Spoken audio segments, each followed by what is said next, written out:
the single skill that unlocks everything you've ever wanted, and almost nobody practices it. You want to know what it is? It's not hustle. It's not talent. It's the courage to voice your desire. Here's what the hidden playbook says. Just say the words. That's the whole secret. The art of requesting. Now, what does request actually demand? It forces you to answer one terrifying question. What do you truly want? Most people can't answer that. The formula is almost absurdly simple. Open your mouth. A person must become not just a skilled worker, but a skilled asker. But here's the truth nobody whispers to you. Most people master everything except the one thing that actually moves the needle. They grind, they stay faithful, they never quit. Yet year after painful year, nothing shifts. Not because they lack ability, not because life stacked the deck against them, but because they never learned the one gesture that opens every single door. The act of asking. And when you fuse that skill with the ancient wisdom the Stoics lived by, something deep inside you breaks and rebuilds. So don't click away. What you're about to hear might become the hinge your entire future swings on. Let's start with bedrock. Seneca, one of the sharpest Stoic minds, once observed that we suffer more in imagination than in reality. And I'll add this, we fail more from silence than from any failed attempt. The number one reason you don't have what you want isn't bad luck. It isn't the economy. It isn't timing. It's that you never ever opened your mouth and made a clear request. Asking triggers a mechanism, a force so automatic, so quietly powerful, that most people can't even describe how it works. But here's the liberating part. You don't need to understand electricity to turn on a lamp. You just flip the switch. Asking is that switch.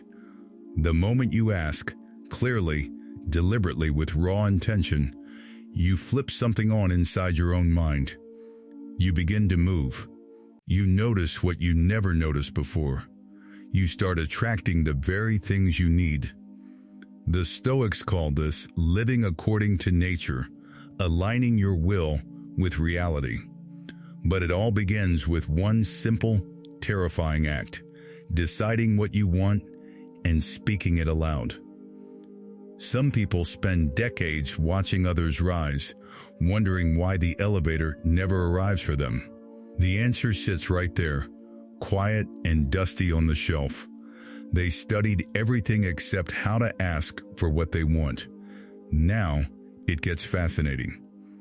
Most people assume the bottleneck is on the receiving end. They think the world is stingy, that success is a limited pie. But that's a lie.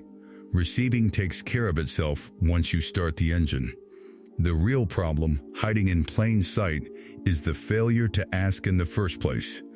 Think of the hardest worker you know, up at 5 a.m., last to leave, never complains, always delivers, and yet somehow they're exactly where they were 5 years ago. That person is a master of showing up, but never learned to speak up. Marcus Aurelius wrote in his Meditations, "You have power over your mind, not outside events. Realize this, and you will find strength." Part of that strength is claiming what you want, naming it, writing it down, putting it in front of your face every single morning. Because here's what the Stoics grasped that the modern world keeps forgetting. The universe does not reward the quiet wish. It rewards the clear intention backed by relentless action. Imagine standing at the edge of an ocean. Vast, deep, infinite in every direction. More water than you could drink in 1,000 lifetimes. That ocean is abundance, opportunity, wealth, connection, peace.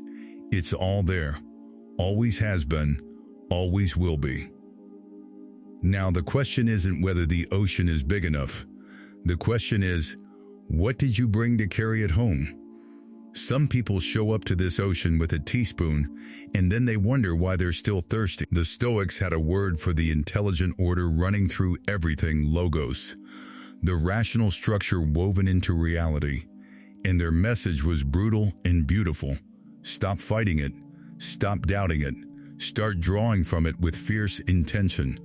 Trade the teaspoon for a bucket. Stop thinking small about what life owes you. Start thinking clearly about what you're going to take. That brings us to the two most crucial things about how to ask. Number 1, ask with surgical clarity.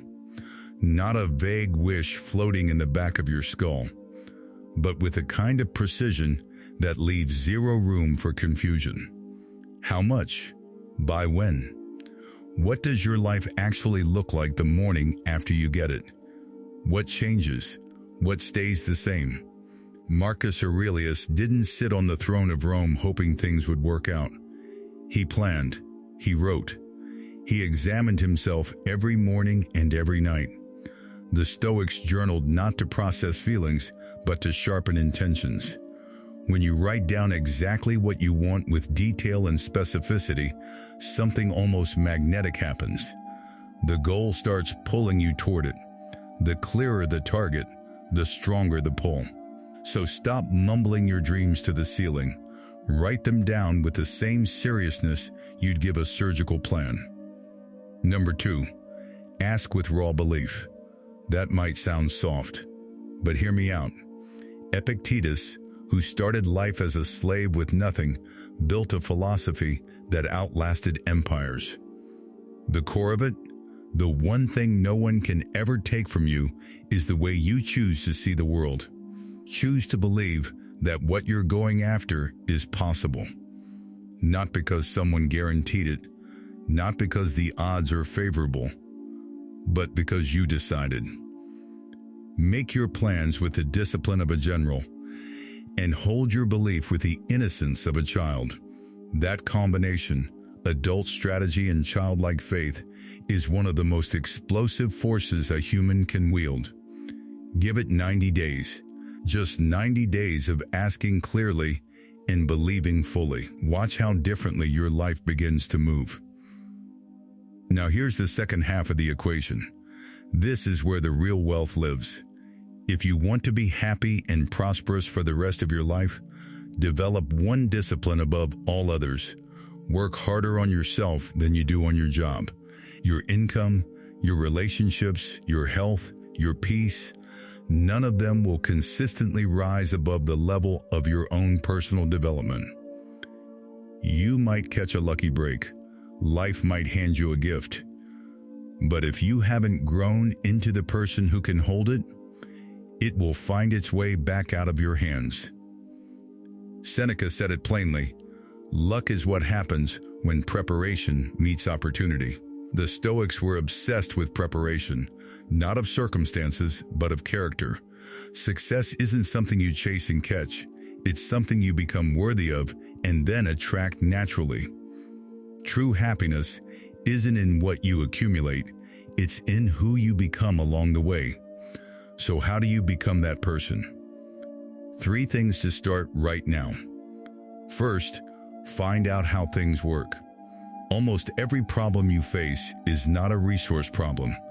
It's an idea problem. You don't need more time, more money, or more luck. You need a better idea about how to use what you already have. And where do ideas come from? Study. Read every day. Not half the night, just 30 minutes.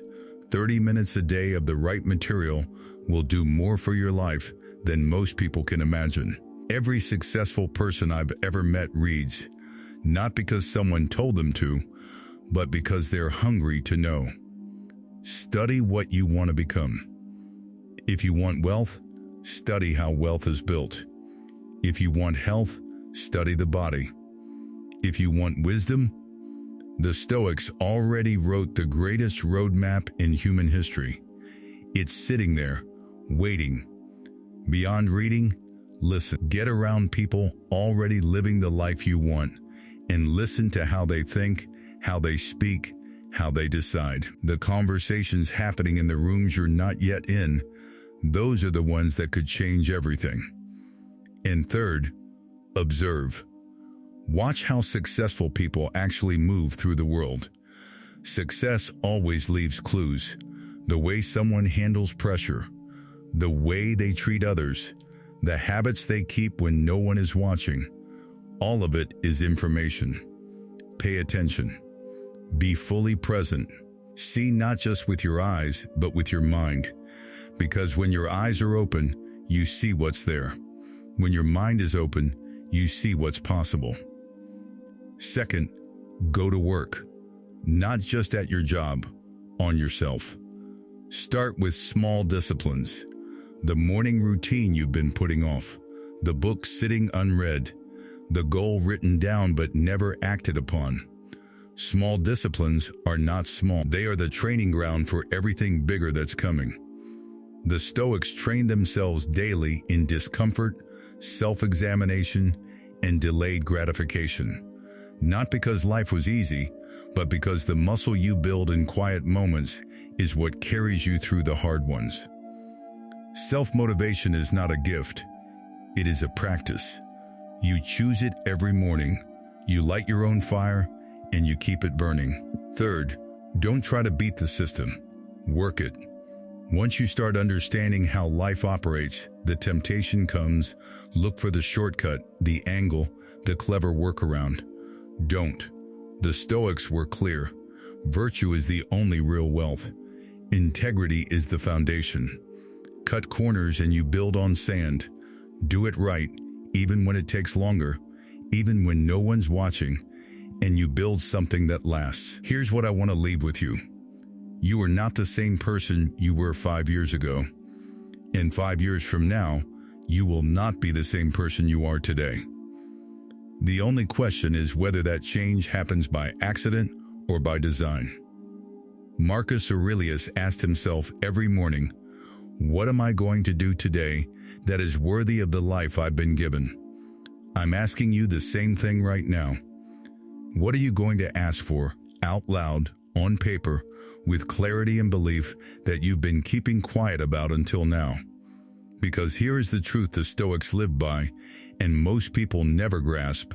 On any given day, you have the power to change the entire direction of your life. Not someday, not when things calm down. Today. The ocean is right there, vast, full, waiting. The only question left is, what are you bringing to it? If this reached something in you, share it with someone who needs to hear it. And if you want more Stoic wisdom applied to real life, real challenges, real change, hit like right now, and make sure you're subscribed to Winds of Thought. We're just getting started. Stay strong, stay stoic. I'll see you in the next one.